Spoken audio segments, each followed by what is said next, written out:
രാഷ്ട്രീയ പാർട്ടികളിൽ നിന്ന് ആളുകൾ രാജിവെക്കുന്നതും പുതിയ പാർട്ടിയിൽ ചേരുന്നതും പുതിയ പാർട്ടി ഉണ്ടാക്കുന്നതുമൊക്കെ നമ്മൾ എത്രയോ കണ്ടിരിക്കുന്നു. M V Raghavan, K R Gouriamma, അങ്ങനെയൊക്കെ വളരെ പ്രഗത്ഭരായ ആളുകൾ പോലും പാർട്ടി മാറിയിട്ടുമൊക്കെയുണ്ട്. ഇപ്പോൾ വി കുഞ്ഞികൃഷ്ണനും ഒക്കെ പറയുന്നത് അദ്ദേഹം കമ്മ്യൂണിസ്റ്റാണ് എന്നാണ്. പക്ഷേ കമ്മ്യൂണിസ്റ്റ് പാർട്ടിയുമായിട്ട് ബന്ധമൊന്നുമില്ല. അതവിടെ നിൽക്കട്ടെ. ദേവൻ എന്ന ഒരു ചലച്ചിത്ര നടൻ രാജിവെച്ചതുമായി ബന്ധപ്പെട്ട് സമൂഹ മാധ്യമങ്ങളിൽ ദേവൻ പോയി, അയ്യോ ദേവന് മതിയായി, ദേവൻ ഇനി എന്തു ചെയ്യും, കുറേ കമൻറ്റുകളും ട്രോളുകളും ഒക്കെ തന്നെ കണ്ടു. അല്ല, ഒരു കാര്യം ചോദിക്കട്ടെ, ആരാണ് ഈ ദേവൻ?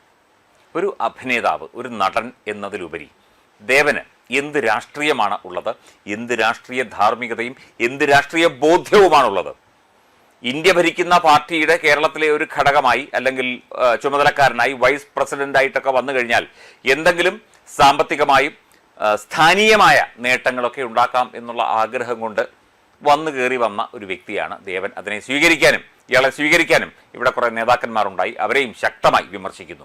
ഇത്തരത്തിലുള്ള വഴിയിൽ കൂടെ പോകുന്നവരെയും സീരിയൽ നടന്മാരെയും സീരിയൽ നടിമാരെയും അതുപോലെയുള്ള ആളുകളെയും ഒക്കെ പാർട്ടിയിലേക്ക് കൊണ്ടുവന്ന് അവർക്ക് ആവശ്യമില്ലാത്ത സ്ഥാനമാനങ്ങൾ നൽകി അവരെ ഇങ്ങനെ പൊക്കിപ്പിടിക്കുന്ന ഈ ഒരു ഏർപ്പാട്, അത് BJP എന്നല്ല, ആര് ചെയ്താലും അത് വെറും മോശമാണ്.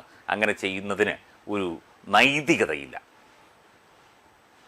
നമുക്കറിയാം, സ്മൃതി സുബിൻ ഇറാനി എന്ന വ്യക്തി, അവർ സീരിയൽ ആർട്ടിസ്റ്റും മോഡലുമൊക്കെ ആയിരുന്നു. അവർ വന്നു, അവർ കഴിവുള്ള വ്യക്തിയായിരുന്നു, അവർക്ക് രാഷ്ട്രീയം അറിയാമായിരുന്നു, രാഷ്ട്രീയത്തിൻ്റെ ധാർമ്മികതയെക്കുറിച്ച് ബോധ്യമുണ്ടായിരുന്നു, ദേശീയതയെക്കുറിച്ച് അറിയാമായിരുന്നു, നന്നായി സംസാരിക്കാൻ അറിയാമായിരുന്നു, ജനങ്ങളുടെ പ്രശ്നങ്ങളിൽ ഇടപെടാൻ സാധിക്കുമായിരുന്നു. അവർ രാഹുൽ ഗാന്ധിയെ 2019 അമേഠിയിൽ തോൽപ്പിച്ചത്, പിന്നീട് അവർ തോറ്റുപോയി. എന്നാൽ പോലും അതൊക്കെ വളരെ വളരെ റെയറായിട്ട്, അപൂർവമായിട്ട് മാത്രം സംഭവിക്കുന്ന കാര്യങ്ങളാണ്.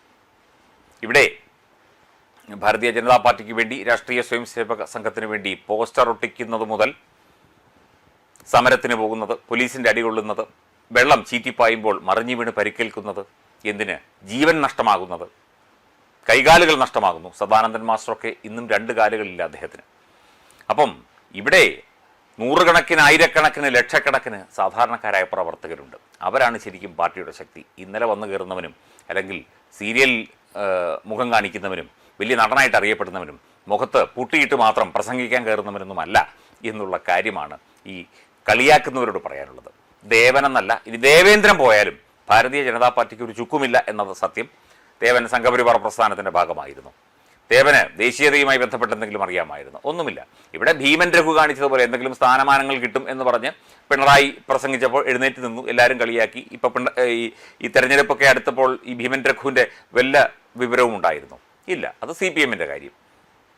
ഇങ്ങനെ പല രീതിയിൽ പാർട്ടികളിൽ കയറിയിട്ട് അവരൊന്നും പൊതുപ്രവർത്തന രംഗത്തേക്ക് കടന്നു വരാൻ ആഗ്രഹിച്ചിട്ടോ ജനങ്ങളെ സേവിക്കാൻ വേണ്ടിയൊന്നുമല്ല. അവരുടെ കാര്യങ്ങൾ നടത്താൻ വേണ്ടി, നടത്തിയെടുക്കാൻ വേണ്ടി, അല്ലെങ്കിൽ അവർക്ക് എന്തെങ്കിലും ആഗ്രഹമുണ്ടെങ്കിൽ അത് കിട്ടാൻ വേണ്ടി, എന്തെങ്കിലും പുരസ്കാരം കിട്ടും എന്നുള്ള ആഗ്രഹത്തോടെ വന്നു കയറുന്നതാണ്.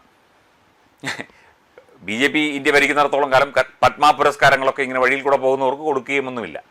അവിടെ ഒരു തരത്തിലുള്ള തട്ടിപ്പും നടക്കില്ല, അവിടെ ഒരു തരത്തിലുള്ള റെക്കമെൻഡേഷൻ നടക്കില്ല. ഞാൻ BJPയുടെ സംസ്ഥാന വൈസ് പ്രസിഡന്റാണ്, അല്ലെങ്കിൽ BJPയുടെ ഇന്ന ചുമതലയുള്ള ആളാണ്, അതുകൊണ്ട് എനിക്ക് ഇന്നത് കിട്ടണം എന്നൊക്കെ പറഞ്ഞു കഴിഞ്ഞാൽ തലക്കിട്ട് തട്ടിവിടും.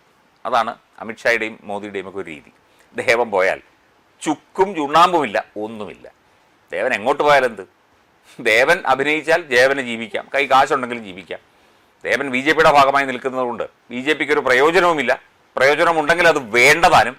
നേരത്തെ പറഞ്ഞതുപോലെ മാതാപിതാക്കൾ നഷ്ടപ്പെട്ടവർ, സഹോദരങ്ങൾ നഷ്ടപ്പെട്ടവർ, കൈകാലുകൾ നഷ്ടപ്പെട്ടവർ, ജീവൻ തന്നെ നഷ്ടപ്പെട്ടവർ, സമരത്തിന് പോയി തല്ലുകൊണ്ട് പരിക്കേറ്റ് മാസങ്ങളോളം ആശുപത്രിയിൽ കിടന്നവർ, വീടും സ്ഥലവും നഷ്ടപ്പെട്ടവർ, ഭർത്താക്കന്മാരെ നഷ്ടപ്പെട്ട വിധവകൾ, അച്ഛന്മാരെ നഷ്ടപ്പെട്ട മക്കൾ ഒക്കെ ഇവിടെ എണ്ണിയാലൊടുങ്ങാത്ത രാജ്യത്തിന് വേണ്ടി, സ്വന്തം പ്രസ്ഥാനത്തിന് വേണ്ടി, ദേശീയതയ്ക്ക് വേണ്ടി, രാഷ്ട്ര സേവനത്തിന് വേണ്ടി സ്വന്തം ജീവിതം തന്നെ ഒഴിഞ്ഞുവെച്ച ലക്ഷക്കണക്കിന് പ്രവർത്തകർ സംഘപരിവാർ പ്രസ്ഥാനങ്ങളിലും BJP പ്രസ്ഥാനങ്ങളിലും ഉള്ളപ്പോൾ ദേവൻ എവിടെ കിടക്കുന്നു?